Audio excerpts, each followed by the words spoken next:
जोहार गाते को सागुन सेता सानाम गाते को आमगे आमिज बायरे यूट्यूब चैनल पाटा को सानाम कोगे सागुन दाराम साथे सागुन जोहार गाते को दुनिया रे जहां गे को सक्सेस करना गाते को उनको तो सब समय को किंतु को कमी दी का माने उनको को व्यर्थता करना तारपरे आरो को बेरेद करना आरो को मांग दी करना नोआ कमी ताला तेगे गाते को मिद दिन हिलो सक्सेस ᱧᱟᱢᱚᱜᱼᱟ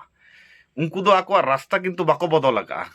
अब दुनिया रे मारंग मारंग जहां साइंटिस्ट उनको हो गाते को मिद दिन रे दो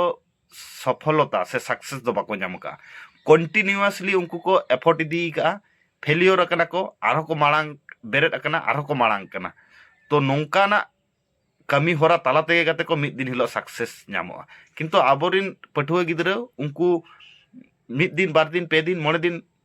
मिद चांदो गान करा परे उनको ओना को हाल को आड़ागा जे समय सक्सेस ᱧᱟᱢ कथा उन समय उनको सक्सेस बाको ᱧᱟᱢᱟ ओना खातिर सक्सेस दो मिटंग माने मिटंग एमन मिटंग प्रक्रिया कना ओना दो सिस्टेमिक ताला तेगे गिते को सक्सेस ᱧᱟᱢᱚᱜᱼᱟ आबोरन पठुआ गिद्रा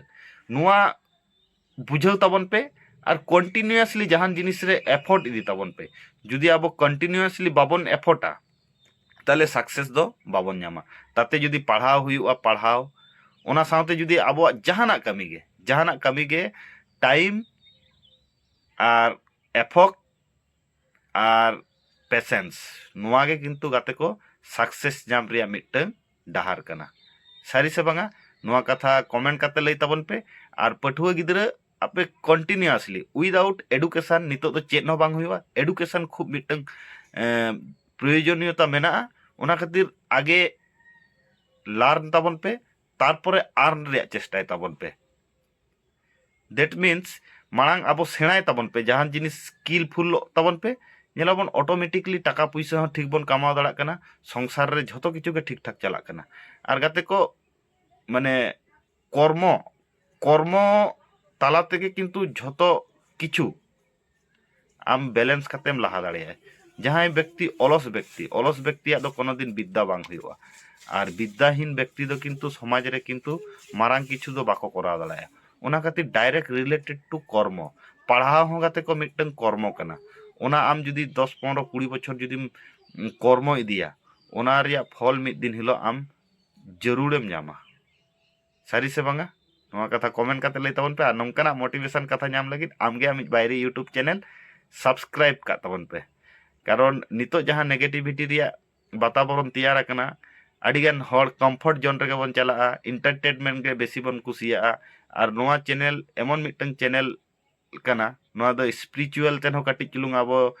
स्ट्रॉन्ग बनाए फिजिकल तेन हो स्ट्रॉन्ग बना मेंटल तेन हो स्ट्रॉन्ग बना इमोशनल तेन हो स्ट्रॉन्ग बना ओना साथे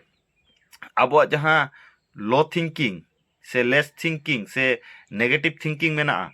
ओना करे खोज हो जाते पॉजिटिविटी अब ब्रेन रे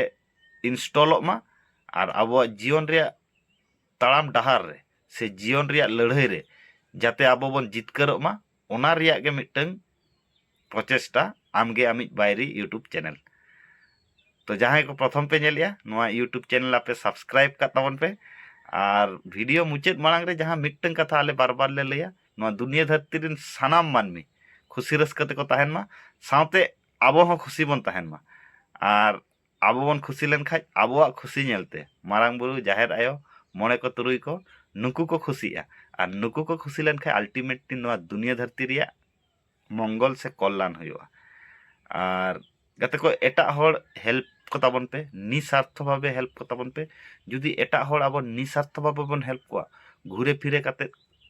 चट चांदो से मारांग बुरु आबोय हेल्प बना और आबोय हेल्प बना मेनखा आबो जीवन रे कोनो माने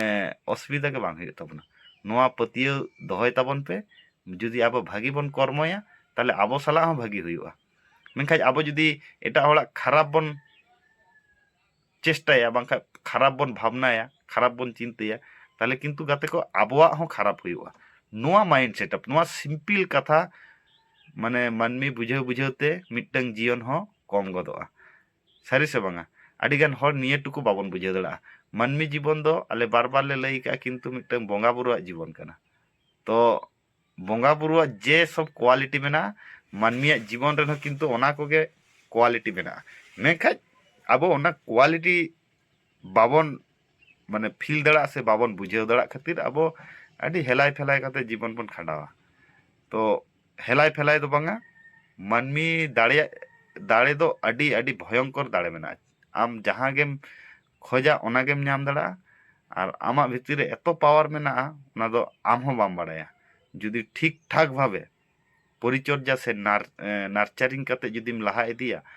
आम नोआ दुनिया हम माने दुनिया रेन हो अड़ी मारांग ᱧᱩᱛᱩᱢᱮᱢ अर्जन दाड़ा मा एनखान ओना भावना आतेद गे तेहना वीडियो दो नोडे गे मुचादोग कना तो नोंकाना मोटिवेशन कहानी से मोटिवेशन कथा नाम लगी नोआ यूट्यूब चैनल आबो बन सब्सक्राइब दाड़ा सब्सक्राइब लेखाय बन आले केटेज पतियो मेना तालिया आपिया बेनिफिट गे हुयुआ कोनो क्षति दो बांग हुयुआ आर ओना लई काते गे तेहना वीडियो दो नोडे गे मुचादोग कना दुनिया रिन सानाम मानमी खूब खुशी रस्का ते को तहन मा एनखान सानाम को गे आर मिद धाव जोहार।